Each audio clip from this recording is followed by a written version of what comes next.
بسم اللہ الرحمن الرحیم۔ محمد فاروق الحسن قادری، خادم تحریک لبیک یا رسول اللہ، آپ سے مخاطب ہوں۔ جیسا کہ آپ کو ڈاکٹر شفیق امینی صاحب کے ویڈیو پیغام سے بھی پتہ چل چکا ہے کہ ڈولفن اور پولیس اور اس کے ساتھ رینجر بہت سارا اسلحہ لا کے اور ساتھ میں کیمرہ مین وغیرہ تو مسجد رحمت اللہ عالمین کے اندر گھسنے کی کوشش کر رہے تھے کچھ دیر قبل، تاکہ وہ پریس کانفرنس کریں اور یہ ثابت کریں کہ یہ بہت بڑے دہشت گرد ہیں۔ تو میں بس اتنا کہنا چاہتا ہوں کہ تم لوگ جو مرضی کر سکتے ہو کر لو، جتنا مرضی تم لوگ ہماری کردار کشی کرنا چاہو۔ ساری دنیا دیکھ رہی ہے، اتنے پاگل کوئی نہیں ہے کہ میڈیا کے اوپر صرف اور صرف سرکاری موقف آ رہا ہے، اور جن کے ساتھ ظلم کے پہاڑ توڑے جا رہے ہیں ان کا موقف لینے کے لیے کوئی میڈیا تیار نہیں ہے۔ اتنا کنٹرولڈ میڈیا تو میں کہتا ہوں کہ امریکہ اور یورپ میں نہیں ہے جتنا پاکستان کا میڈیا کنٹرولڈ ہے۔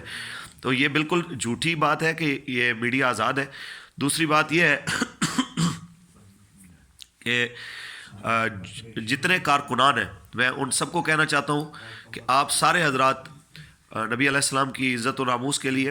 پہلے سے بڑھ کر آپ نے اپنی کوششوں کو تیز کرنا ہے۔ میڈیا اگر ہمارے احتجاج کو نہیں دکھاتا، رات کو فیض آباد میں بھی احتجاج ہوا ہے، منگلہ میں بھی احتجاج ہوا ہے، اس کے ساتھ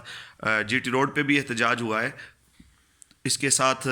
بابو صابو میں احتجاج ہوا ہے، نمائش چرنگی رات جو ہے پولیس کے ظلم و ستم کے پہاڑ توڑے گئے جو پولیس نے جو توڑے ہیں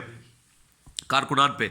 تو اس کے باوجود اگر میڈیا یہ نہیں دکھا رہا کہ جناب کچھ بھی نہیں ہو رہا، بالکل کول ہے، تو عوام اندھی نہیں ہے کہ ہر چوک میں، ہر گلی کے اندر جو پولیس کھڑی ہوئی ہے، رینجر کی گاڑیاں کھڑی ہوئی ہیں، ہر گلے کے اندر جو ہے وہ ایک کرفیو کا سا سما ہے۔ میں یہ کہنا چاہتا ہوں کہ اگر یہی جرم جو ہے خوف و ہراس پھیلانے والا اگر مقبوضہ کشمیر کے اندر، وادی کشمیر کے اندر انڈیا کی حکومت کرتی ہے تو وہ تو ظالم کہلاتی ہے، اور یہی جرم اگر پورے پاکستان کے اندر پاکستان کی گورنمنٹ کرتی ہے تو یہ کہاں سے عدل والی اور انصاف والی ہو جاتی ہے۔ تو یہ ساری دنیا دیکھ رہی ہے، پاکستان کے عوام بھی دیکھ رہے ہیں اور باہر کے لوگ بھی دیکھ رہے ہیں۔ جو مٹھی بھر ہمیں کہتے تھے، تو ان مٹھی بھر لوگوں کے لیے پاکستان کی پوری پولیس اور پورے ادارے اور تمام جتنے بھی لوگ ہیں وہ حکومت نے اس تحریک کے پیچھے لگا دی ہے، اور ہزاروں گرفتاریوں کے بعد